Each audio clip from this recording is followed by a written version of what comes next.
अस्सलाम वालेकुम। उम्मीद है कि आप सब लोग खैरियत से होंगे।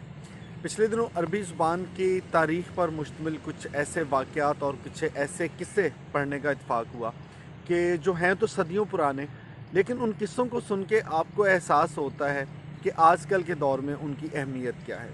इसी तरह का एक वाक़या आपके साथ मैं आज शेयर कर रहा हूँ और चाहूँगा कि आप इस वाक़ये को पूरा सुनें, इस कहानी को पूरा सुनें और उसके बाद फिर आप आजकल के दौर के साथ इसकी क्या मुमासलत है, इसका क्या ताल्लुक़ है, उसको जानने की कोशिश करें। अब अरबी ज़ुबान की तारीख़ी किताबों में ये एक वाक़या दर्ज है जिसमें एक ऐसे शख़्स की कहानी है कि जो लोगों को बड़ी जल्दी बेवकूफ़ बना लिया करता था। उसके पास ऐसा फ़न था बातों का कि लोग उसकी बातों में आ जाते थे। और लिखा जाता है कि एक शख़्स जो था, उसने एक बार किसी जगह से एक गधा चोरी किया।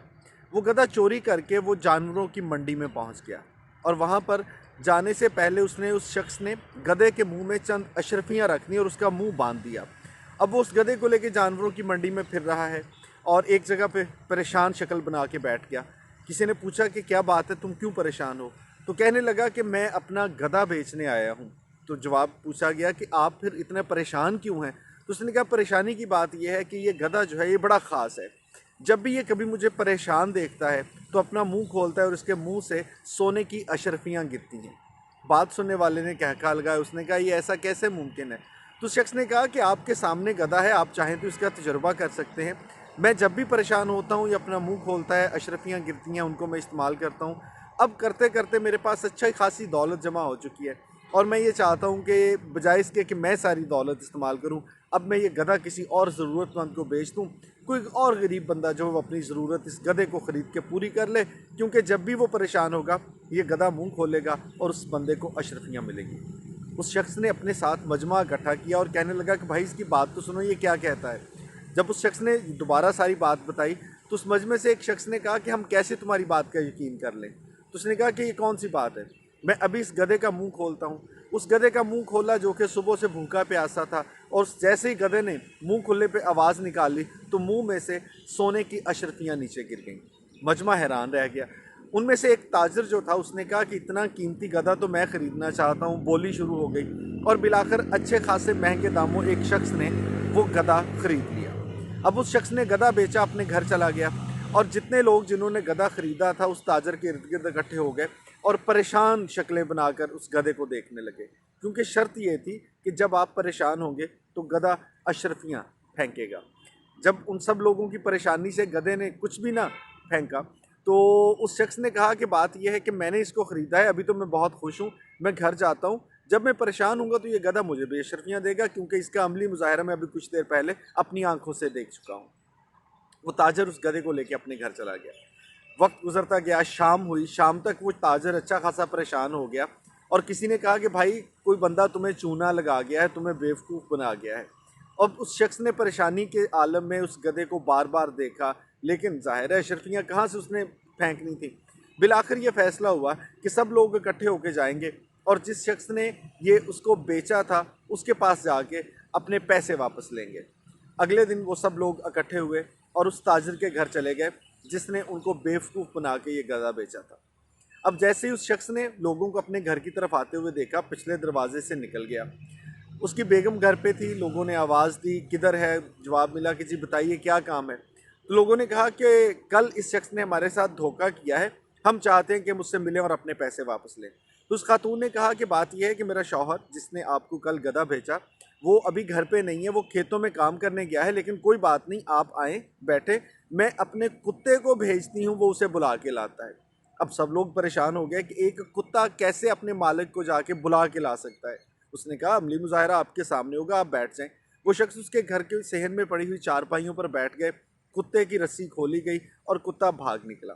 अब चूंकि उसका पालतू कुत्ता था, उसे पता था कि उस मालिक का खेत कहाँ पे है। वो शख्स उसको लेने, कुत्ता अपने मालिक को लेने चला गया।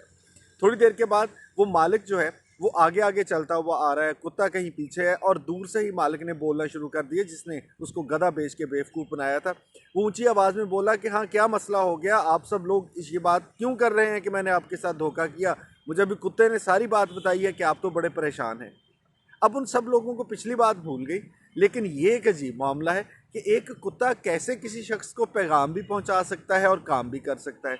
तो उन्होंने शख्स से पूछा कि वो गधे वाली बात तो छोड़ो, हमें बताओ कि ये जो सिलसिला है ये क्या है। तो उसने कहा बात ये है कि ये बहुत काम का कुत्ता है, मेरे साथ आधे काम तो घर के ये करवाता है, और कोई भी ज़रूरी काम हो, कहीं पैगाम भेजना हो, पैगाम लाना हो, तो ये सारे काम यही करता है। अभी ये गया है और उसने खेतों में जाके मुझे बताया कि आप सब लोग आए हैं, सारी बात मुझे बताई, मैं आ गया हूँ।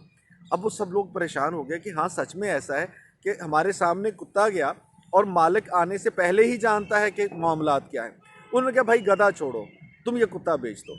उस शख्स ने कहा कि बात यह है कि मैं ये कुत्ता हरगिज़ नहीं बेचना चाहता, लेकिन अगर आप इसके अच्छे खासे पैसे मुझे दें। करते करते उनमें से एक ताजर जो था उसने अच्छी खासी रकम देने का वादा किया और वो कुत्ता भी ख़रीद लिया। अब वो जो गधा छोड़ने आए थे वो कुत्ता भी ख़रीद के घर वापस चले गए। शाम गुजरी, उस इलाके के लोगों ने जब उन ताजरों को जिन्होंने गधा और कुत्ता ख़रीदा था शाम को बैठे बताया कि भाई तुम्हें फिर चूना लग गया है, क्योंकि बार बार कोशिश के बावजूद इस कुत्ते को तुम कुछ भी कहो वो आगे से सिर्फ भौंकता है। अब इसका हल यही है कि आप कल सुबह जाएं और उस बंदे से बात करें और अपना गधा और कुत्ता इसकी जितनी कीमत आपने दी है उससे वापस लेके आएं। अगले दिन वो दोनों जानवर ख़रीदने वाले वापस चले गए और उस शख्स से मिलने का वादा किया कि ठीक है हम उससे मिलते हैं, दोबारा कहते हैं कि हमारे पैसे वापस करो। अब जैसे ही वो उसके घर पहुंचे हैं तो वो शख्स घर नहीं था, उसकी बेगम घर पे थी। तो उन्होंने जाते ही कहा जी कि उसको बुलाएं और हम उससे अपना पैसे वापस लेना चाहते हैं। उसने कहा बैठ जाएं, थोड़ी देर में आता ही होगा। अब वो शख्स थोड़ी देर के बाद आया और आते ही उसने अपनी बेगम से उलझना शुरू कर दिया कि इतने इलाके के मुअज़्ज़ज़ लोग तुम्हारे पास आए हैं, इतनी देर से बैठे हैं, तुमने इनको कुछ खाना वाना क्यों नहीं खिलाया। वो खातून कहने लगी कि ये तो तुम्हें झूठा और चोर कहते हैं, मुझे हरगिज़ अच्छा नहीं लगता, मैं इनकी खिदमत क्यों करूं। इस बात पे खावंद और उसकी बेगम में बहस हो गई और उस शख्स ने जिसने ये गधा और कुत्ता बेचा था उसने एक खंजर उठाया और अपनी बेगम को मार दिया। अब सब लोगों के सामने ये कत्ल होता देख के सब ने कहा कि तुम तो अब बड़ी मुसीबत में फंस गए हो, क्योंकि हमारी नज़रों के सामने तुमने अपनी बेगम को कत्ल कर दिया। तो वो मुस्कुरा के कहने लगा कि ये भी एक राज की बात है, मैं आपके लिए खाना मंगवाता हूँ, अब खाना खाएं फिर बताऊँगा। अब ये उसकी और उसकी बेगम की चाल थी, क्योंकि उसने हरगिज़ उसको कत्ल नहीं किया था, बल्कि पहले से रखा हुआ एक जानवर का खून उसके जिस्म पे मल के उसको बज़ाहिर मार दिया। खाना वाना खाया, वक्त गुजरा, उसने कहा जी कि मेरे पास एक ऐसा सींग है कि जिसमें मैं अगर फूंक मारता हूँ उसमें से एक आवाज़ आती है और ये आवाज़ किसी भी मरे हुए बंदे को ज़िंदा कर देती है। सबने कहा ये कैसे हो सकता है। तो वो कहने लगा कि आपके सामने आपने खाना वाना खाया, 2-4 घंटे आराम करें, आपके सामने मैंने इसको ज़िंदा कर लेना है। वो सींग लेके अपनी बेगम के पास गया जो कि ड्रामा कर रही थी मरने का, उसके कान के पास वो सींग जो है उसको बजाना शुरू किया और वो खातून जो है अच्छी भली हो गई। अब सब लोग जो थे वो पिछले सारे किस्से को भूल के इस बात पे आ गए कि ये इतना कमाल का सींग आप हमें बेच दें। उस ताजर ने कहा कि हाँ मैं बेच तो दूंगा, लेकिन इसकी कीमत बहुत ज़्यादा है। उन्होंने कहा भाई जितनी भी कीमत हो, इतना बड़ा हुनर कि किसी भी मरे हुए शख्स को आप उसके कान में सींग बजा के ज़िंदा कर ले, हमें ये चाहिए। खैर मामला तय हो गए, पैसे उसने उनसे ले लिए और ये सींग उनके हवाले कर दिया। अब वो जो लोग आए थे अपने पिछले 2 किस्से लेके, वो तीसरी मरतबा सींग लेके घर वापस चले गए और जाते ही जो उस कबीले का सरदार था उसने कहा कि मेरी बेगम मुझसे बहुत लड़ती है, आज देखना जाते ही मैं उसे मारूंगा, उसे नहीं पता होगा लेकिन 4 घंटे बाद मैंने तो उसे ज़िंदा कर ही लेना है। यही हुआ। वो खातून जो थी उस कबीले के सरदार की बेगम, उन्होंने जाते पूछा कि हाँ क्या बना, तीसरा दिन है, आप रोज़ जाते हैं उस शख्स से चूना लगवा के वापस आ जाते हैं। तो उसने कहा कि तुम्हें मामलात का नहीं पता, तुम तो इतनी अक्लमंद नहीं हो। बहस शुरू हुई, उसने अपनी बीवी को खंजर मारा और वो वहीं पे गिर गई। अब सब लोगों ने चूंकि मामला देखा हुआ था, उन्होंने कहा कोई बात नहीं, हम आराम करते हैं, खाना वाना खाते हैं, 4 घंटे बाद ये कबीले का सरदार अपनी बेगम के कान में सींग बजाएगा और वो ज़िंदा हो जाएगी। 4-5 घंटे गुजरे, उस शख्स ने उसके कान में बहुत कोशिश की सींग बजा के उसको ज़िंदा करने की, लेकिन पहले वाला तो ड्रामा था, ये ना होना था ना हुआ और वो खातून मर गई। अब सब लोग परेशान हुए कि तुमने हमारे सामने एक कत्ल भी कर दिया और 3 बार हम उस शख्स के हाथों लुट भी चुके हैं। अब इसका एक ही हल है कि सारी पंचायत ने फैसला किया कि हम लोग इकट्ठे होकर जाएंगे, उस शख्स को बोरी में बंद करेंगे और उसको कहीं समंदर में नज़रों के सामने डाल के आ जाएंगे ताकि उससे हमारी जान छूटे। अगले दिन सब लोग इकट्ठे हुए, जो प्रोग्राम था उसके तहत उन्होंने इस शख्स को जाके बोरी में डाला, कंधे पे उठाया और समुंदर में फेंकने के लिए चले गए।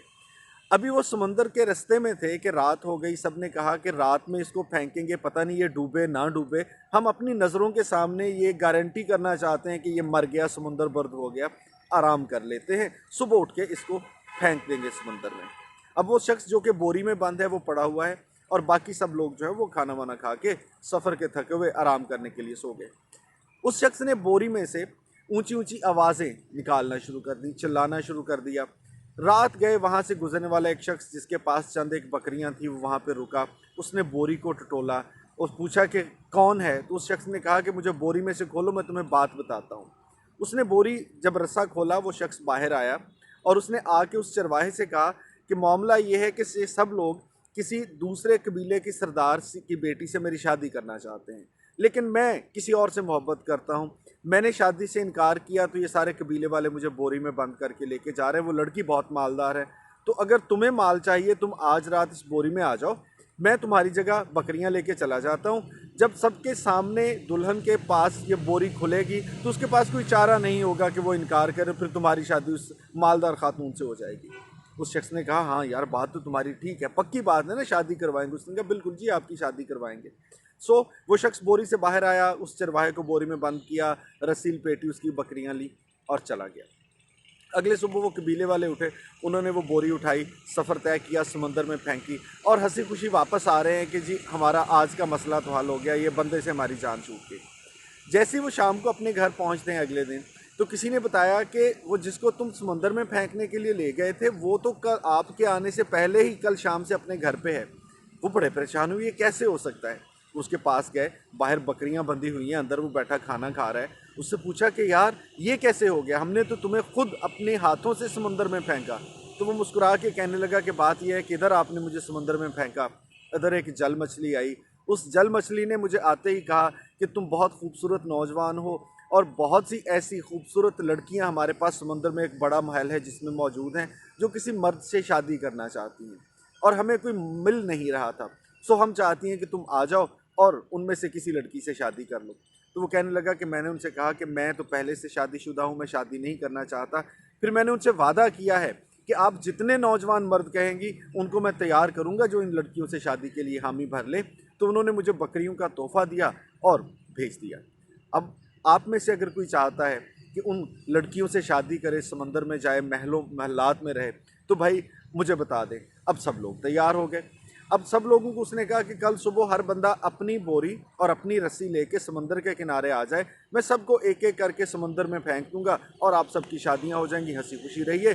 और यूँ उसने कबीले के जितने नौजवान थे उनको बेवकूफ़ बना के समंदर बुर्द कर दिया। अब ये कहने को तो एक किस्सा है जो कि सैकड़ों साल पहले अरबी की हकायात में, तारीख में लिखा गया है, लेकिन इसकी इतनी मुमासलत आज के दौर से है। पिछले काफ़ी महीनों से हमारे मुल्क में सियासत को लेके अजीबोगरीब किस्म की एक माहौल है, अजीबोगरीब किस्म की बहस है। अब ये छोड़ दें कि आपका मेरा ताल्लुक़ किस पार्टी से है, इस बात को ज़रा एक तरफ रखें। जितने भी हमारे सियासी लीडरान हैं, इनके जितने किए गए वादे हैं, कभी आज से 10, 15, 20 साल पुरानी तारीख उठा के देख लें, इनके बयानात उठा के देख लें, मुझे लगता है कि ये सियासतदान बिल्कुल उस शख्स की तरह हैं कि जो हमें किसी बहाने कभी कुत्ता बेच जाते हैं, कभी गधा बेच जाते हैं, कभी मरे को ज़िंदा करने वाला सींग बेचते हैं और बिलाखिर ये हम सब की बोरियां हम अपने हाथों से तैयार करके इनके हवाले कर देते हैं कि भाई आएँ और हमें समंदर में फेंक दें, हम इस बात पे खुश हैं।